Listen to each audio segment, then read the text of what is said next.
نحمده ونستعينه به ونتوكل عليه ونعوذ بالله من شرور أنفسنا ومن سيئات أعمالنا من يهده الله فلا مضل له ومن يضلل فلا هادي له وأشهد أن لا إله إلا الله وحده لا شريك له وأشهد أن محمدا عبده ورسوله أرسله بالهدى ودين الحق ليظهره على الدين كله ولو كره المشركون اللهم صل على محمد وعلى آل محمد كما صليت على إبراهيم وعلى آل إبراهيم إنك حميد مجيد اللهم بارك على محمد وعلى آل محمد كما باركت على إبراهيم وعلى آل إبراهيم إنك حميد مجيد أما بعد فإن خير الكلام كلام الله وخير الهدي هدي محمد صلى الله عليه وسلم وشر الأمور محدثاتها وكل محدثة بدعة وكل بدعة ضلالة وكل ضلالة في النار يا أيها الذين آمنوا اتقوا الله حق تقاته ولا تموتن إلا وأنتم مسلمون يا أيها الناس اتقوا ربكم الذي خلقكم من نفس واحدة وخلق منها زوجها وبث منهما رجالا كثيرا ونساء واتقوا الله الذي تساءلون به والأرحام إن الله كان عليكم رقيبا يا أيها الذين آمنوا اتقوا الله وقولوا قولا سديدا يصلح لكم أعمالكم ويغفر لكم ذنوبكم ومن يطع الله ورسوله فقد فاز فوزا عظيما أعوذ بالله من الشيطان الرجيم إذ تستغيثون ربكم فاستجاب لكم أني ممدكم بألف من الملائكة مردفين സത്യവിശ്വാസികളെ വിശ്വാസിനികളെ അല്ലാഹുവിൻ്റെ നിയമനിർദ്ദേശങ്ങൾ ജീവിതത്തിലെല്ലായിടത്തും പാലിച്ച് റബ്ബിൻ്റെ തൃപ്തി കരഗതമാക്കുന്ന പ്രവർത്തനത്തിൽ മുഴുകി ജീവിതത്തെ ക്രമപ്പെടുത്തണമേ എന്ന് തഖ്വയിൽ അധിഷ്ഠിതമായ ജീവിതം നയിക്കണമേ എന്ന് എന്നോടൊന്നപ്പോൾ നിങ്ങളോടും ഓർമ്മപ്പെടുത്താണ്, ഉപദേശിക്കുകയാണ്. അള്ളാഹു തൗഫീഖ് നൽകുമാറാകട്ടെ. മരണം നമ്മെ വന്ന് കൂട്ടിക്കൊണ്ടു പോകുന്നതിൻ്റെ മുമ്പ് സ്വർഗത്തിലേക്കുള്ള എല്ലാ വഴികളും ജ്വലിക്കുന്ന നരകാഗ്നിയിൽ നിന്ന് രക്ഷ നേടാനുള്ള വഴികളും പഠിപ്പിച്ചിട്ടാണ് മുഹമ്മദ് നബി സ്വല്ലല്ലാഹു അലൈഹി വസല്ലം ഈ ലോകത്തോട് വിട പറഞ്ഞത്. അതുകൊണ്ട് കൃത്യതയോടുകൂടി അവധാനതയോടുകൂടി കാര്യങ്ങളെ പഠിച്ചെടുത്ത് സ്വർഗാവകാശികളാകാൻ നമുക്കെല്ലാവർക്കും സാധിക്കേണ്ടതുണ്ട്.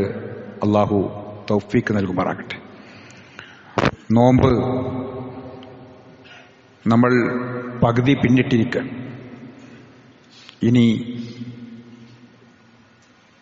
അവസാനത്തിലേക്ക് നമ്മൾ പ്രവേശിക്കുമ്പോൾ വളരെയേറെ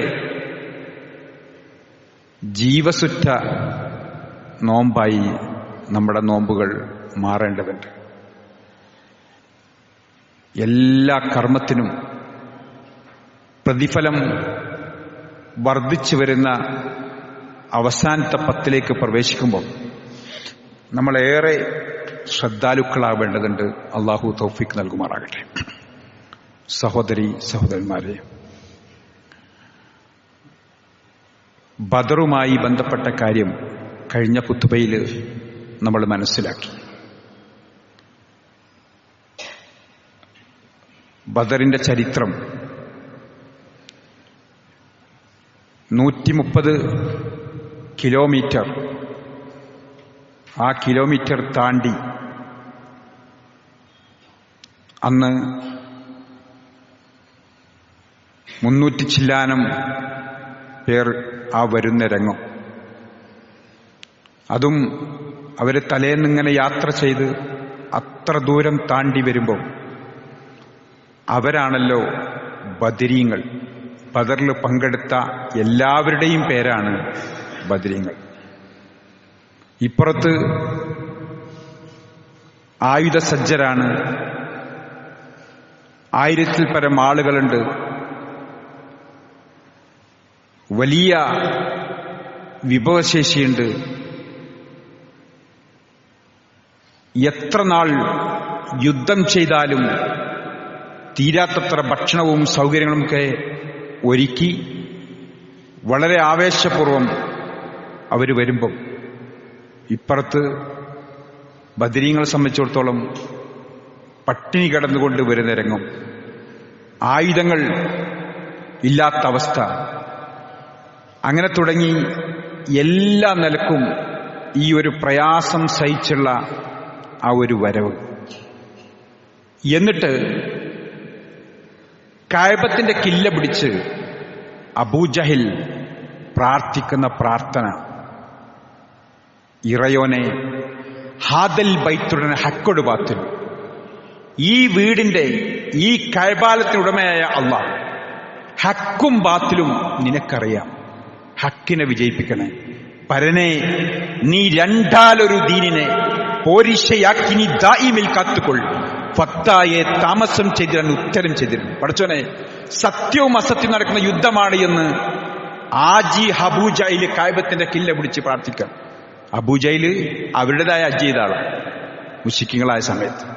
അതെ, ആ കില്ല പിടിച്ച് അള്ളാനോട് നേരിട്ട് ഈ വീടിന്റെ ഉടമയായ പടച്ചോനെ എന്ന് വിളിച്ച് പ്രാർത്ഥിക്കുന്ന അബൂജഹൽ, മക്കയിലെ മുശ്രിക്കുകളുടെ നേതാവായിട്ട്. ഇപ്പുറത്ത് നബി സല്ലല്ലാഹു അലൈഹി വസല്ലമയും പ്രാർത്ഥിക്കുന്നു, അല്ലാഹുവേ, ഈ കൊച്ചു സംഘം ഇവരെങ്ങാനും പരാജയപ്പെട്ടാൽ ഇയ്യാക നഅ്ബുദു വ ഇയ്യാക നസ്തഈൻ, നിന്നെ മാത്രം ആരാധിക്കുന്ന, നിന്നോട് മാത്രം സഹായം തേടുന്ന ഒരു സംഘം ഉണ്ടാവില്ല അല്ലാ എന്ന് മനം പൊട്ടി കരഞ്ഞുകൊണ്ട്, അതേ, കരഞ്ഞ് കരഞ്ഞ് താടിയിലൂടെ രോമം ഇറ്റിറ്റ് ആ വെള്ളങ്ങനെ വീണിട്ട് അവിടെ ഇങ്ങനെ ആകെ നനയുന്ന രംഗം.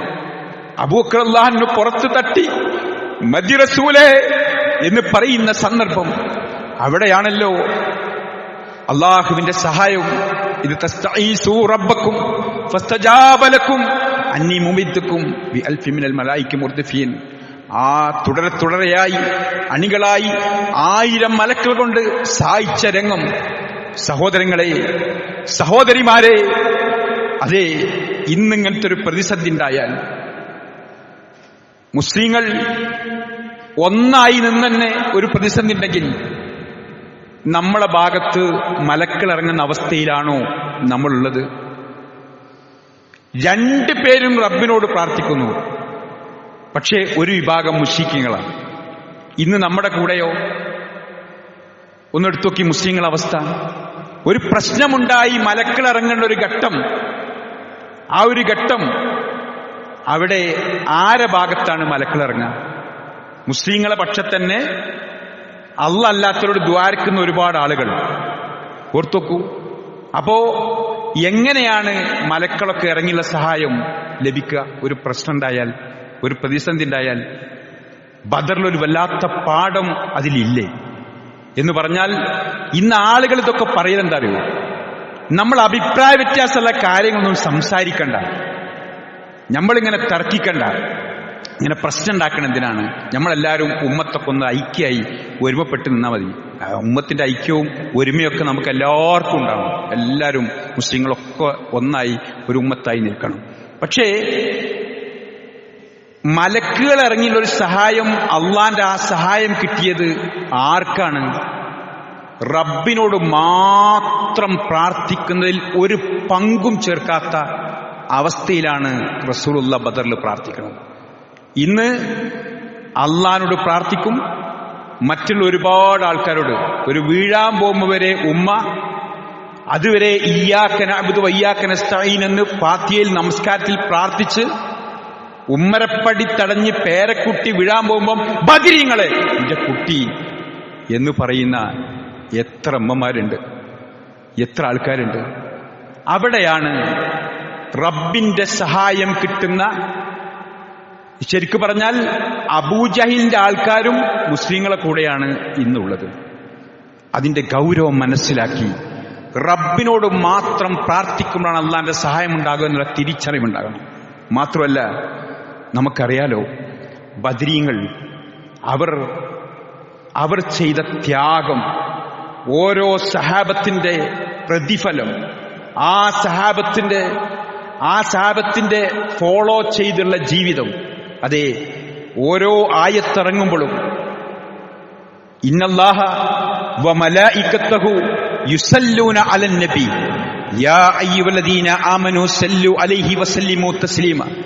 ആ പ്രൈവറ്റ് ഓഡിയൻസായ സഹാബത്ത് അവരാണല്ലോ ബദരീങ്ങൾ. അതെ, അവർ ശരിക്കും ഓരോ ആയത്തിറങ്ങുമ്പോൾ റസൂലുള്ളാഹിനോട് അത് പറഞ്ഞ് പഠിച്ചിരിക്കുകയാണ്. എങ്ങനെയാണ്? അതായത് അള്ളാഹു നബിക്ക് രക്ഷ നൽകുന്നു, മലക്കൾ നബിക്ക് രക്ഷയ്ക്ക് വേണ്ടി പ്രാർത്ഥിക്കുന്നു.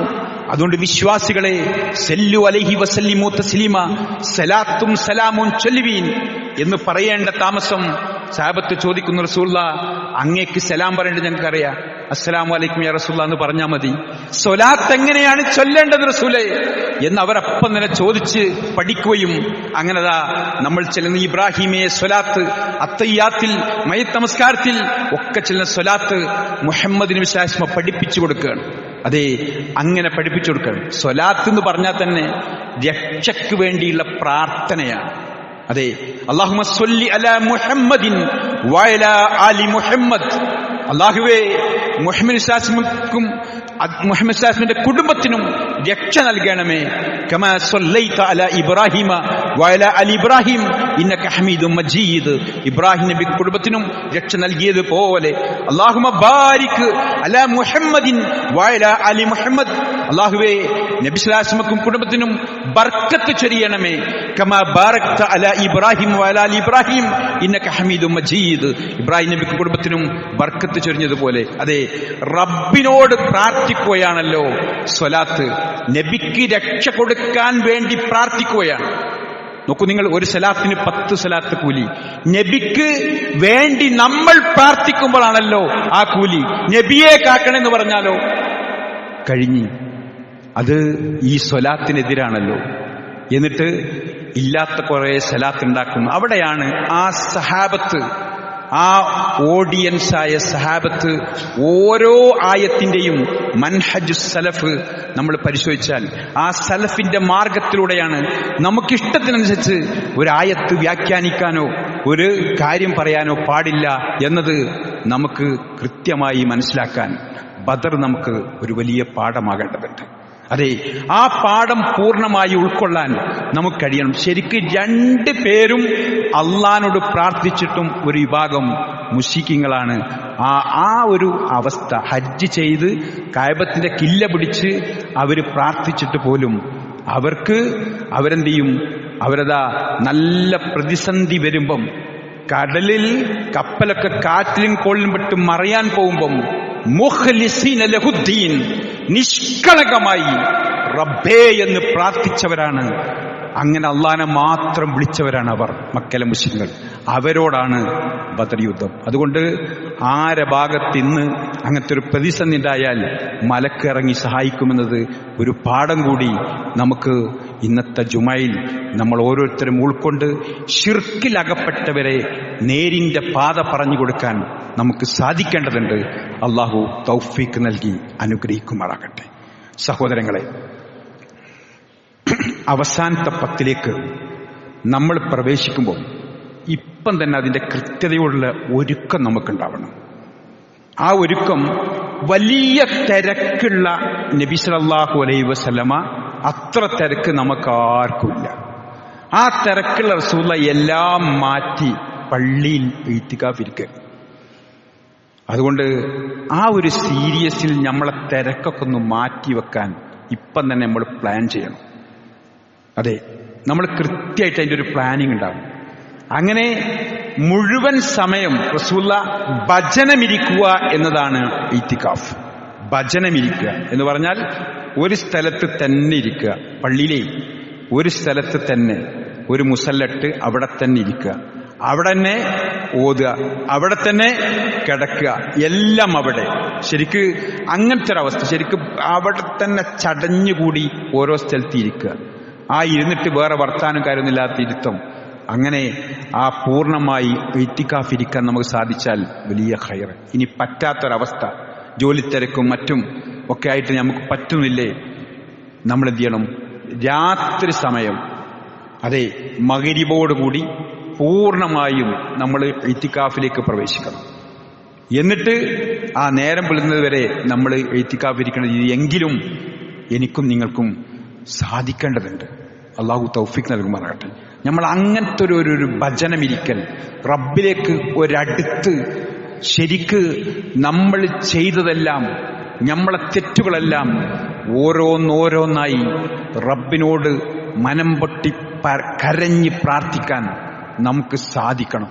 അതെ, റസൂലുള്ളാഹി സ്വല്ലല്ലാഹു അലൈഹി വസല്ലം നമുക്ക് വിശദീകരിച്ചു തരുന്നുണ്ട്. നമ്മൾ മനസ്സറിഞ്ഞ് പ്രാർത്ഥിച്ചാൽ 3 രീതിയിലാണ് അള്ളാഹു നമുക്ക് ഉത്തരം നൽകുക എന്ന് നബി സല്ലല്ലാഹു അലൈഹി വസല്ലം പഠിപ്പിച്ചിട്ടുണ്ട്. അതിലൊന്ന്, പ്രാർത്ഥിച്ച ആ കാര്യം, ആ പ്രാർത്ഥിച്ചത് കിട്ടും എന്നാണ് ഒന്നാമത്തത്. അത് കിട്ടിയിട്ടില്ലെങ്കിൽ രണ്ടാമത്തത് കിട്ടുന്ന, അതെന്താ? ഭാവിയിൽ നമുക്ക് വരാനുള്ള ഒരു വിപത്ത് തടയപ്പെടും നമ്മുടെ പ്രാർത്ഥന കൊണ്ട് എന്നാണ്. ഇതും കിട്ടിയിട്ടില്ലെങ്കിൽ മൂന്നാമത്തത്, പരലോകത്ത് നമ്മൾ മനം പൊട്ടി പ്രാർത്ഥിച്ചതിന്റെ ഫലം ലഭിക്കൽ, സ്വർഗത്തുനിന്ന് ആ ഫലം ഇങ്ങനെ കാണുമ്പം ആ മനം പൊട്ടി പ്രാർത്ഥിച്ച വിശ്വാസി ഇതെന്താന്ന് ചോദിക്കുമ്പം ദുനിയാവിൽ ദുആ ചെയ്തതിന് ഉത്തരം കിട്ടാത്തതിന്റെ ഫലമാണെന്ന് പറയുമ്പം പറഞ്ഞു പോകുമെന്നാണ്. എന്താ പറയാറോ? ഞാൻ ദുനിയാവിൽ ദുആ ചെയ്ത ഒന്നിനും ഉത്തരം കിട്ടിയില്ലെങ്കിൽ എത്ര നന്നായിരുന്നേനെ. അങ്ങനെ ഈ 3 രീതിയിലാണ് പ്രാർത്ഥനക്ക് ഉത്തരം നൽകുക എന്ന് മുഹമ്മദ് നബി സല്ലല്ലാഹു അലൈഹി വസല്ലമ നമ്മെ പഠിപ്പിക്കുകയാണ്. അതുകൊണ്ട് സഹോദരങ്ങളെ, ആത്മാർത്ഥമായി അരമുറുക്കിയെടുത്ത് വീട്ടുകാരെ വിളിച്ചുണർത്തി, അങ്ങനെ റസൂൽ അവസാനത്തെ 10 സജീവമായി നിലകൊണ്ടതുപോലെ ജീവനുള്ള അവസാനത്തെ 10 മാറ്റാൻ നമ്മളിപ്പോൾ തന്നെ തയ്യാറെടുക്കേണ്ടതുണ്ട്. പടച്ച റബ്ബ് നമുക്കതിനുള്ള തൗഫീക്ക് നൽകി അനുഗ്രഹിക്കുമാറാകട്ടെ. സഹോദരങ്ങളെ, ആത്മാർത്ഥമായി നമ്മൾ തൗബ ചെയ്യണം. അതെ, തൗബയിൽ സ്പീഡ് കാണിക്കണം. വസാരിയു ലാ മഅഫറത്തു മിർ റബ്ബിക്കും. അതായത് അല്ലാഹുവിലേക്ക് ധൃതിപ്പെട്ട് സ്പീഡിൽ പാപമോചനത്തിലേക്കും റബ്ബിന്റെ പ്രതിഫലത്തിലേക്കും, അതെ, അർളു വസ്സമാവാതി വൽ അർദ്, ആകാശഭൂമികളെക്കാൾ പ്രവിശാലമായ സ്വർഗത്തിലേക്കും ധൃതിപ്പെട്ട് വരുവീൻ എന്നാണ് സൂറത്ത് ആൽ ഇംറാനിലൂടെ അള്ളാഹു നമ്മെ പഠിപ്പിക്കുന്നത്. അതുകൊണ്ട് ആത്മാർത്ഥമായി പ്രാർത്ഥിച്ച് തൗബ ചെയ്ത് ഖേദിച്ച് മടങ്ങാൻ നമുക്ക് സാധിക്കണം. നമ്മുടെ തൗബ റബ്ബ് സ്വീകരിക്കണമെങ്കിൽ 3 കണ്ടീഷനുണ്ട്. ഒന്ന്, ചെയ്തു പോയ തെറ്റിനെക്കുറിച്ചുള്ള ഒരു കുറ്റബോധം നമ്മളെ ഉള്ളിന്ന് ആത്മാർത്ഥമായി ഉണ്ടാവേണ്ടതുണ്ട്. അതെ, മനസ്സിൽ തട്ടി ഇഖ്ലാസോടുകൂടി ആ കുറ്റബോധത്തോടുകൂടിയുള്ള ഒരു തൗബയായിരിക്കണം നമ്മളെ പക്ഷാതാപം. 2, ഞാനിനി ഒരിക്കലും ആ തെറ്റാവർത്തിക്കില്ലെന്ന ദൃഢനിശ്ചയത്തോടുകൂടിയാണ് നമ്മൾ തൗബ ചെയ്യേണ്ടത്. ഇനി ഒരിക്കലും അത് ആവർത്തിക്കില്ല അല്ലാ എന്ന ഒരു ദൃഢനിശ്ചയം നമ്മുടെ മനസ്സിൽ രൂഢമൂലമാക്കിക്കൊണ്ടായിരിക്കണം നമ്മൾ പക്ഷാതാപിക്കേണ്ടത്. മൂന്നാമത്തത്, വ്യക്തിയുമായി ബന്ധപ്പെട്ട തെറ്റാണെങ്കിൽ വ്യക്തിയോട് മാപ്പ് ചോദിച്ചുകൊണ്ട് വേണം അള്ളാഹുവോട് നമ്മൾ പ്രാർത്ഥിക്കാൻ. ആ വ്യക്തിയോട് ആ വന്ന തെറ്റ് പൊരുത്തപ്പെടിച്ച് മാപ്പ് ചോദിച്ചിട്ട് വേണം റബ്ബിനോട് പ്രാർത്ഥിക്കാൻ. ഈ 3 കണ്ടീഷൻ തൗബക്ക് നിർബന്ധമാണ്. എന്ന് പറഞ്ഞാൽ ഒരാളെ നമ്മൾ ഉപദ്രവിക്കുകയോ അയാൾ അഭിമാനം ക്ഷതപ്പെടുത്തുകയോ അദ്ദേഹത്തെ തല്ലുകയോ ചെയ്തിട്ട് നമ്മൾ പറത്തുന്ന അള്ളാഹുവേ എനിക്ക് പറ്റിപ്പോയി പുറത്തു തരണം എന്ന് പറഞ്ഞാൽ അള്ളാഹ് പുറത്തു തരൂല. എന്താണോ ആ പിണക്കം, എന്താണോ ആ പ്രശ്നം, അത് അവരോട് പൊരുത്തപ്പെടിച്ചിട്ട് അള്ളാഹുവിനോട് പ്രാർത്ഥിച്ചാലേ റബ്ബ് തൗബ സ്വീകരിക്കുകയുള്ളൂ. അതുകൊണ്ട് അങ്ങനെ ഒരു ആത്മാർത്ഥമായി തൗബ ചെയ്ത് മടങ്ങുന്ന മാനസികാവസ്ഥയിലേക്ക് കൂടി നമ്മൾ എത്തേണ്ടതുണ്ട്. റബ്ബ് അങ്ങനെ എല്ലാ അർത്ഥത്തിലും ഈ നോമ്പിന്റെ അവസാനത്തിലേക്ക് ആ സ്വർണം വാരിയെടുക്കുന്ന, സ്വർണത്തിന്റെ ആ ഒരു വാരിയെടുക്കാൻ കിട്ടുന്ന അവസരമായി കാണുന്നു. ഒരു ചെറിയ ആദായം ഉണ്ടെന്ന് പറഞ്ഞാൽ പലയിടത്തും മണിക്കൂറുകൾ ക്യൂ നിൽക്കുന്ന, അത് തെരഞ്ഞു നോക്കി അതിന് നടക്കുന്ന ആൾക്കാരാണ് നമ്മളൊക്കെ. എന്നാൽ റബ്ബിന്റെ അടുക്കിലേക്കുള്ള ഈ ഒരു മഗ്ഫിറത്തിലേക്കും പാപമോചനത്തിലേക്കും അതേപോലെ ഈ ഇത്തികാഫിന്റെയൊക്കെ പ്രതിഫലത്തിലേക്കുമൊക്കെ ഒരു തയ്യാറെടുപ്പും ഒരു ഒരുക്കവും നമുക്കൊക്കെ ഉണ്ടാവേണ്ടതുണ്ട്. റബ്ബ് എല്ലാവർക്കും ഇഖ്ലാസുറ്റ ജീവൻ നൽകി ഈ റമദാനിൽ നമ്മുടെ ആയുരാരോഗ്യം അത് പൂർണ്ണമായി ലഭിച്ച് എല്ലാ നോമ്പും രാത്രിയിലെ തഹജ്ജുദും എല്ലാം നമസ്കരിച്ച് ദാനധർമ്മങ്ങൾ വർദ്ധിപ്പിച്ച് കൃത്യതയോടുകൂടി റബ്ബിലേക്ക് ഖേദിച്ച് മടങ്ങി റയ്യാൻ എന്നുള്ള കവാടത്തിലൂടെ സ്വർഗപ്രവേശനം ലഭിക്കുന്ന സൗഭാഗ്യവാന്മാരിൽ നമ്മയും കുടുംബത്തെയും അള്ളാഹു ഉൾപ്പെടുത്തി അനുഗ്രഹിക്കുമാറാകട്ടെ.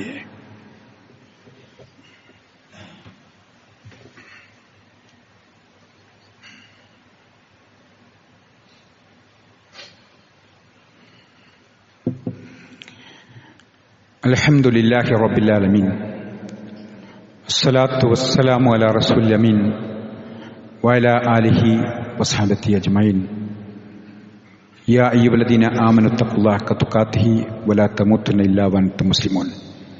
ഒരിക്കൽ കൂടി അള്ളാഹുവിൻ്റെ കൽപ്പനാ നിർദ്ദേശങ്ങൾ പാലിക്കണമേ എന്ന്, തഖ്വയിലധിഷ്ഠിതമായ ജീവൻ നയിക്കണമേ എന്ന് എന്നോടതുപോലെ നിങ്ങളോടും ഓർമ്മപ്പെടുത്താണ്, ഉപദേശിക്കുകയാണ്.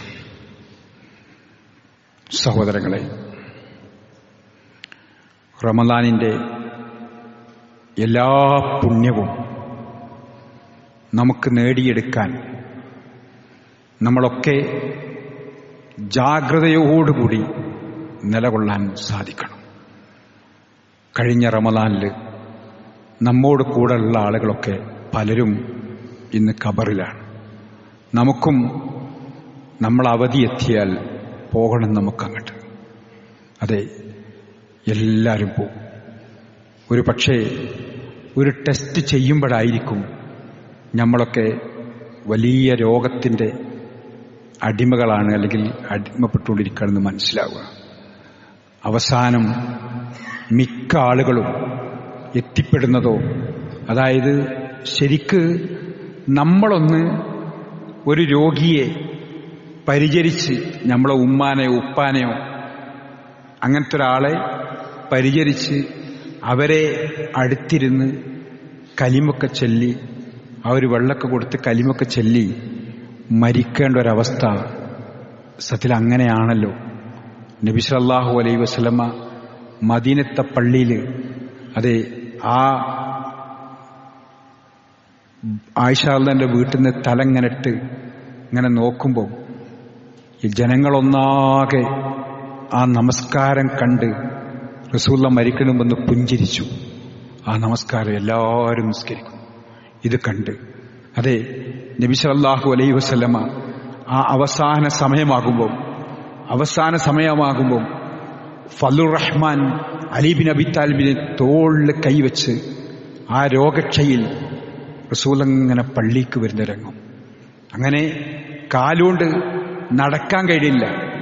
നടക്കാൻ കഴിയാതെ രണ്ടാളെ തോളിലിങ്ങനെ വരുമ്പം മദീനത്ത് ആ മണലിലൂടെ തള്ളവരലിങ്ങനെ വലിഞ്ഞ 2 വരണ്ടായിരുന്നു. അങ്ങനെ വരെ മുഹമ്മദ് സാസ്മ നമസ്കാരത്തിന്റെ വിഷയത്തിലുള്ള സീരിയസ് അത്ര ഗൗരവം കണ്ടതാണ്. ഇന്ന് പലരും ആശുപത്രിയിലെത്തിയാൽ തന്നെ വൃത്തില്ല വെടുപ്പില്ല എന്ന് പറഞ്ഞ് നിസ്കരിക്കാതിരിക്കുകയാണ്. അവസാനം ആകെ പ്രശ്നമാണ്. അതെ, എല്ലാവരും പഠിച്ചിട്ടുണ്ട്. നിൽക്കാൻ കഴിയാത്തതിന് ഇരുന്നിട്ടും കടന്നിട്ടും മലർന്നു കടന്നിട്ടും മനസ്സിലോർത്തിട്ടും കണ്ണോട് താളം കാട്ടിയിട്ടൊക്കെ നിസ്കരിക്കുന്ന അറിയാത്ത ആരുമില്ല. പക്ഷേ ആ ഒരു സ്റ്റേജ് എത്തുമ്പം ഇതൊക്കെ പോവാണ്.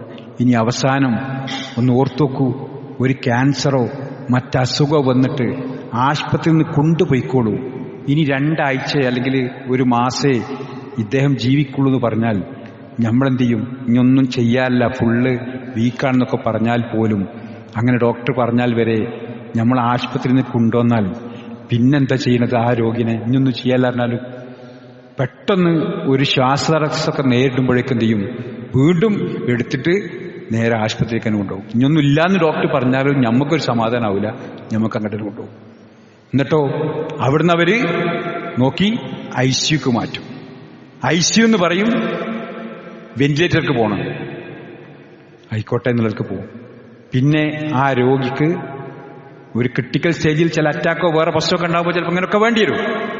ഇങ്ങനത്തെ ഒന്നും ചെയ്യാനില്ല എന്ന് പറഞ്ഞ രോഗികൾ വരെ അവസാനം ICUവിൽ പോയി, അങ്ങനെ വെന്റിലേറ്ററൊക്കെ പോയി നമുക്കൊരു കലിമല്ലി കൊടുക്കാനോ ഒരു വെള്ളം കൊടുക്കാനോ ഒക്കെ ചെയ്യാൻ കഴിയാത്ത, എന്നിട്ട് അവസാനം ഒരു ജീവണ്ടോ ഇല്ലേ എന്നുള്ളവർക്ക് അങ്ങനെ ചുണ്ടുമലൊക്കെ നനച്ചു കൊടുത്ത് വെറുതെ അങ്ങനെ ഒരു കരിമല്ലി കൊടുക്കുന്ന ബോധമില്ലാത്ത ആ ഒരു സമയത്ത് കരിമല്ലി കൊടുക്കുന്ന അവസ്ഥയാണ്, അല്ലെങ്കിൽ മരിച്ച അവസ്ഥയിൽ കരിമല്ലുന്ന അവസ്ഥയാണ് നമുക്ക് പലർക്കും ഉള്ളത്. അതുകൊണ്ട് ഇതൊക്കെ നമ്മൾ സീരിയസ് ആയി കാണണം. ഇങ്ങനെയൊക്കെ ഉള്ളവരെ നമ്മൾ ആരാണെങ്കിലും അവരവസാനം നമ്മൾ ആരതാണെങ്കിലും അവരെ പരിചരിച്ച് അവർക്ക് നമസ്കാരമൊക്കെ ഒന്ന് കേൾക്കാൻ പള്ളിൻ്റെ ഒരു ചെരുവിലൊക്കെ ഒരു സൗകര്യമൊക്കെ ചെയ്യണം. എന്ന് പറഞ്ഞാൽ അതിനൊക്കെ ഒരു സംവിധാനം കൂടി നമ്മുടെ പള്ളിയിലൊക്കെ ഉണ്ടാവണം. ഇത് അവർക്ക് നിസ്കാരം കേൾക്കണം, ഒരു ക്യാബിലൂടെ നിസ്കാരമൊക്കെ കേട്ട് അങ്ങനെ അവർക്കും അതിൽ കൂടി ആ പരിചരിക്കുന്ന ആൾ കൂടി ആ ജുമാ കിട്ടി, നിസ്കാരം കിട്ടി, തറാവി കിട്ടി, ഇങ്ങനെയൊക്കെ ആകാനുള്ള ഒരു സംവിധാനം കൂടി നമ്മൾ ചിന്തിക്കേണ്ടതുണ്ട്. അള്ളാഹു നമുക്കൊക്കെ നമ്മൾ ആക്കിബത്ത് അവസാനം നന്നാക്കി തീർക്കാൻ നമ്മൾ പ്രാർത്ഥിക്കേണ്ടതുണ്ട്. യൂസുഫിയുടെ പ്രാർത്ഥന പോലെ തവഫനി മുസ്ലിമൻ വൽഹിഖ്നി ബിസ്വാലിഹീൻ, എടുക്കുമ്പം മുസ്ലിമാക്കി മരിപ്പിക്കണേ, സാലിഹ്യങ്ങൾ ഉൾപ്പെടുത്തണം. അള്ളാഹു നമ്മളൊക്കെ നോക്കൽ എന്റെയും നിങ്ങളുടെയും അവസാനത്തിലേക്കാണ്. ആ അവസാനം നന്നാകാതിരുന്നാൽ എല്ലാം കഴിഞ്ഞു. എന്നാൽ ഒരു വേദനയും പ്രശ്നങ്ങളും അവസാനം ഒരു രോഗമൊക്കെ വരുമ്പം നല്ല നിലക്ക് നമസ്കരിച്ച് ദീനിയായി നോമ്പും എല്ലാം നിർവഹിച്ചാൽ ആ ആൾ അവസാനം പലരും പറയണെന്താ, പടച്ചോനെ കയ്യൊഴിഞ്ഞു എന്ന് പറഞ്ഞ് പടച്ചോൻ കുറ്റം പറഞ്ഞ് ഈ നിസ്കാരമൊന്നുമില്ലാതെ അത് മരിച്ചു പോണ ഒരുപാട് ആളുകളുണ്ട്. അള്ളാഹു കാക്കുമാറാകട്ടെ. സഹോദരങ്ങളെ, അതൊക്കെ ഓർമ്മപ്പെടുത്താനും സ്വയം ഓർക്കാനും അത്തരം ഒരു നല്ല ആക്കിബത്ത് നമ്മളെ പര്യാവസാനമാകാനും അള്ളാഹുവിനോട് ദുആ ചെയ്തുകൊണ്ടിരിക്കുക. റബ്ബ് നമുക്കെല്ലാവർക്കും തൗഫീക്ക് നൽകി അനുഗ്രഹിക്കുമാറാകട്ടെ.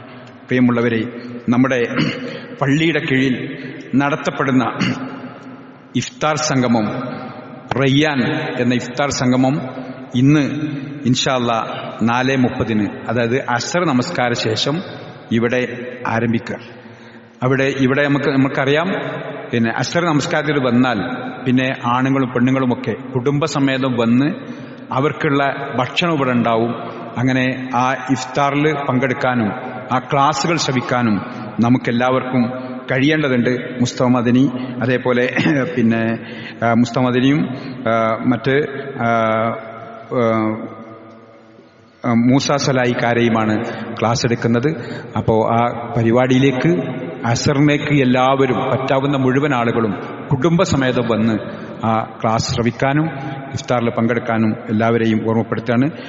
നമ്മുടെ പള്ളിയിൽ ഈത്തിക്കാഫുമായി ബന്ധപ്പെട്ട് കുത്തുബയിൽ സൂചിപ്പിച്ച ഈത്തിക്കാഫ്, അതുമായി ബന്ധപ്പെട്ട് നമ്മൾ പിന്നെ ഇവിടെ ഈത്തിക്കാഫിൽ ഉള്ള സൗകര്യം മാർച്ച് 10 ചൊവ്വാഴ്ച നമ്മൾ മഗ്‌രിബ് മുതൽ ഇവിടെ തയ്യാറാക്കപ്പെട്ടിട്ടുണ്ട്. അതിലേക്ക് നമ്മൾക്ക് ഇവിടെ നിൽക്കുന്ന ആൾക്ക് ഭക്ഷണവും മറ്റുമൊക്കെ നേരത്തെ മുൻകൂട്ടി ബുക്ക് ചെയ്താൽ സൗകര്യമായിരിക്കും എന്നത് അറിയിച്ചിട്ടുണ്ട്. വിവരങ്ങൾ നോട്ടീസിൽ അറിയിച്ചിട്ടുണ്ട്.